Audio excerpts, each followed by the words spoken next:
வந்துட்டு இன்னைக்கு என்னோட எப்படி பர்சன் பார்த்துடலாமா? சரி வாங்க வீடியோ பார்க்கலாம்.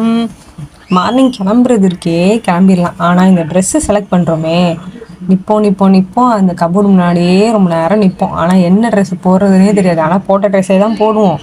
ஆனால் அவ்வளோ கன்ஃபியூஷன் இருக்கும் என்ன போடலாம் அப்படின்ட்டு. ஸோ அதுக்கப்புறம் நானும் மேலே கிளம்பி ரெடி ஆகிட்டு போயாச்சு. ஸோ திரும்ப வீட்டுக்கு வந்துட்டு செம்ம டயர்டு. என்னன்னு தெரியல, ஈவினிங் வேலையிலேருந்து வரும்போதே வந்து பானிபூரி சாப்பிட்ணும் அப்படின்ட்டு ஒரு மைண்ட்லேயே இருந்தது. அதுக்கப்புறம் பார்த்தா வீட்டுக்கு வந்து பார்த்தா ஷவர்மா அங்கே வச்சுருந்தாங்களா. ஸோ மோஸ்ட்லி எனக்கு ஷவர்மா வந்து பிடிக்காது. ஒரு மாதிரி வாமிட்டிங் மாதிரி வந்துடும். ஸோ அதனாலேயே மோஸ்ட்லி நான் ஷவர்மாவே சாப்பிட மாட்டேன். ஸோ வீடியோவில் காமிப்பேனை தவிர்த்து ஒரு சும்மா கொஞ்சம் தான் சாப்பிடுவேனே. அதுக்கப்புறம் அப்படியே டீ குடிச்சிட்டு டியூஷன் ஸ்டார்ட் பண்ணியாச்சு.